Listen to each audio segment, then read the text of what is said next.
Bob Cenci, Jerry's Kids.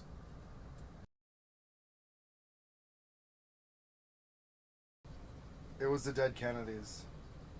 I think it was 1980. I was still in high school, and I was into different kinds of music and punk or alternative or whatever you want to call it. And we went to see the Dead Kennedys, and I thought I was going to get smothered. It was so crowded. And this is before I think they like advertised slam dancing on. I remember seeing slam dancing like talked about in Rolling Stone. This was before that, and I thought I was going to be smothered. It was the most sickest show I've ever seen, and that's vivid in my mind.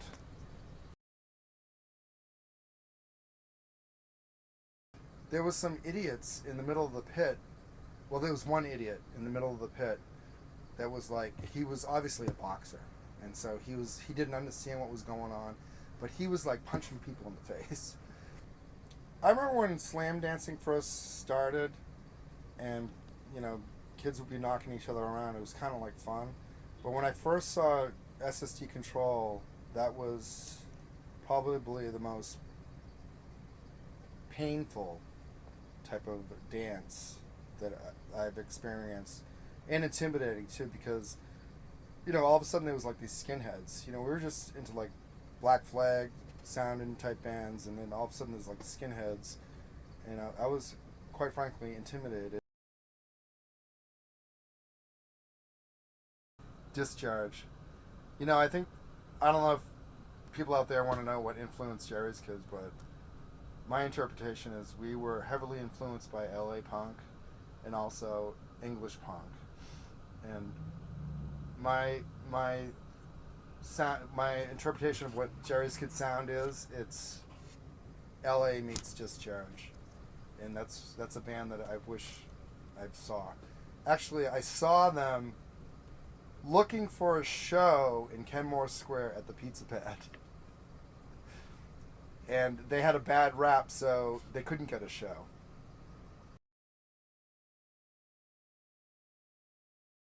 Steve Olson catching air on a half pipe.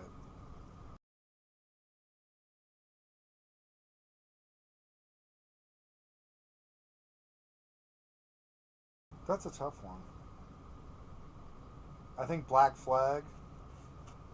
I'm a big fan of the early singers, but when I saw them with Henry, I didn't see them with anyone else except for Dez. But when I saw them with Henry, I thought that was the best punk band I've seen. Well, the best punk band, though they evolved, but that moment in time, probably 1982, was Bad Brains. Hopped into Al Barill's van with a bunch of kids. We drove down to New York, and we saw the Bad Brains live. And one vivid moment is, the music was speeding up,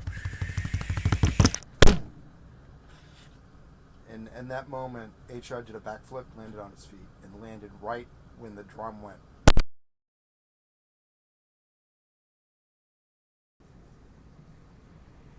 Jake Phillips.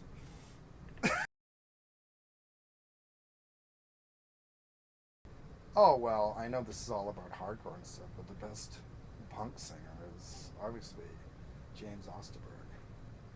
I'm the biggest fan of Iggy Pop.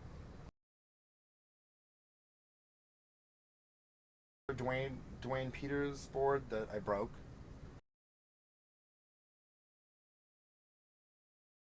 I forget how I broke it, but it's split in half. Well, with Jerry's Kids, obviously, probably from. It's really a tough question because, Jerry's Kids went through an evolution. We sounded like this, then we evolved into this, and then we moved on to that. But I think the most memorable show is probably our final show, and that was in December of '84 at the Paradise. And I remember kids wanted to slam dance, kids wanted to jump off the stage, and the bouncers were still assholes at that time. which was kind of odd, but they were still assholes at the time. And I remember the bouncer grabbing my guitar. All of a sudden, the sound of my guitar stopped, and I said, "Nobody touches my guitar." I said that like that, and all these kids just jumped on the bouncer and were like beating him. I'm like, whoa! And also at that show, we played "How Much Art," and Springer sang it. So that was a memorable show. That was like, Jerry's Kids is done. It's 1984. Going our separate ways. That's the most memorable show.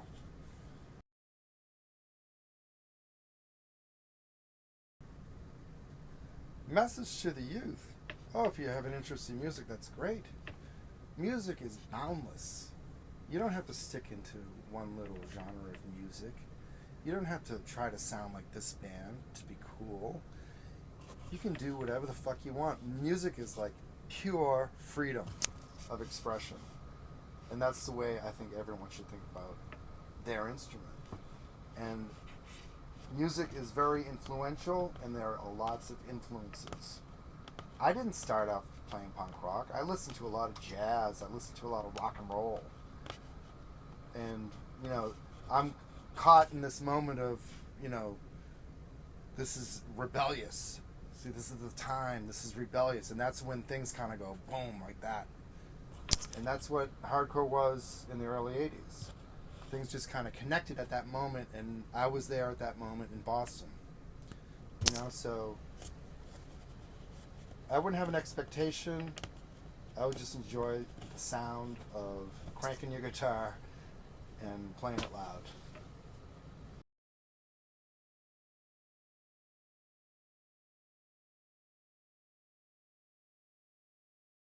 That is a really good question, because it's kind of funny. I remember there was a club in Boston which later became Jumper Jack Flash, but at the time it was called McNasty's, and Gangrene was opening for the Bad Brains. And so I had this shitty guitar that I gave Chris Doherty, and he actually played that shitty guitar and threw it up in the air and let it smash at that show. So that sticks in my mind. And then I remember being outside after the show, and people were like, "So Bob, what do you think about all this hardcore stuff? What do you think it is?" And I said to myself, "What do I think it is? I think it's just rock and roll. It's about being rebellious and playing music." And they were like, "Okay, Rock and Bob."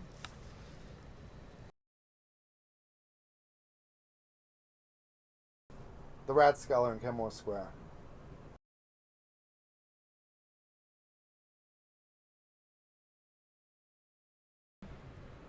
Hardly. It's about creating, having fun, reinventing, reworking.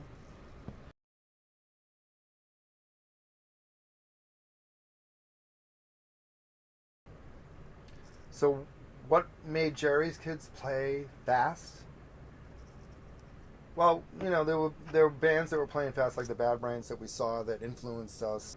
Basically, we're just a bunch of dudes playing music that we like. We were covering the Ramones. We were playing Black Flag covers at the time, and I thought we sounded pretty good, and we're pretty close to Gangrene because they were from the same town. And so I remember Chris Doherty calling me up. He's like, "Bob, I want you to hear this new song I wrote." And because we would do that, we would trade songs over the phone. He was in his band, I was in my band, and we would trade like, "Oh, look what I came up with," over the phone. So all of a sudden he starts playing Snob at full speed. I'm just like, "Oh, wow, that's different." He's like, "We're gonna play as fast as possible." I'm like, "Oh, really? Wow, that's cool." And so then they started doing that, and they were getting all this attention, and I was like, so I devised this little plan to blow off Gangrene, meaning we're gonna be better than Gangrene. We actually have recordings before "Is This My World" that sound kind of like it was written for, this is Boston out of LA, but it has that like power and force that you hear on Is This My World? And that's where we started playing faster, and things got faster, and we Brian Jones had to leave the band because he was having a tough time. He was young, so it was tough for him to get out of the house. And so Rick went on to continue to play bass, and he sang. So, and Rick was like this songwriting machine. He would have a new riff, new song every rehearsal. And I was kind of frustrated, like, oh, well, what about my stuff? And then, so I just kind of built off of what he presented, so I would add stuff to what he wrote. And that's basically what you hear on Is This My World?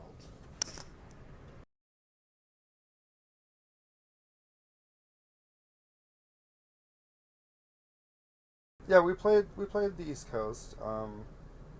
We'd play New York, we played DC, we played Philly. Really good scene in Philly. Was there a kind of brotherhood? I think so, because we're all kind of playing the same genre of music, but we didn't like fit it. We didn't have mohawks or anything. We didn't fit in like the way we looked as far as everyone else. I remember distinctly, I think it was just dancing in New York, like seeing the Bad Brains or like a CBGB show. You know, the guys from New York are obviously punk rock. They got these big mohawks. They got they're decked out, spikes, whatever. And the guys from Boston were just like dressed like I am right now. Though I am wearing a sweater, which is kind of like, I'm an old man. But so we just kind of dressed normally to kind of blend in, where the New York guys kind of stood out. And I remember someone commenting from New York, like, you don't know who these Boston guys are. In the pit, you don't know what they're going to do.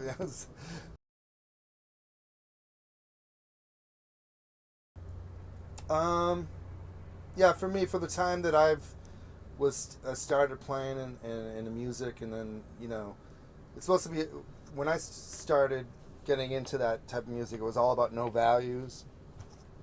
And then all of a sudden there was values. There was like straight edge and stuff. And at the time I didn't understand what straight edge was. And I was like, I just became of age. I'm not going to stop drinking. So I really wasn't into the straight edge thing, but I kind of respected it. So I just kind of stood on the sidelines as far as that went. And I don't know. For me, it's all about expression and being creative. Where the straight edge thing was like this unite, where this force of kids unite with this force of kids, and yeah, that has a value too, because there was tons of kids at the time that were just like lost and confused, and they needed some guidance, and that was something for them to grasp onto. Actually, that name came from the 70s, when I was at a friend's house, and he had a CB radio, and we were on the CB radio just being silly and saying stuff, and people had all these crazy handles, and there was this guy named Gangrene. So that stuck in my head. And then a few years later, we're playing punk and stuff, and Jerry's Kids formed. Me and Rick had a band. The drummer left, and we signed up with Rick's younger brother, who had a band, and we didn't really have a name. I'm like, I want to call it Gangrene, and they were like, we're gonna call it Jerry's Kids, and they thought that was the funniest name because of Jerry Lewis or whatever. And as soon as we decided on that name, Gangrene, as soon as we decided on that name, Jerry's Kids, Chris Doherty was like, "Are you gonna use that name?" I'm like, "No, I guess not. We're not using it." He's like, "Can we use it?" I'm like, "Sure, you can use it." That moment, it was spray painted everywhere.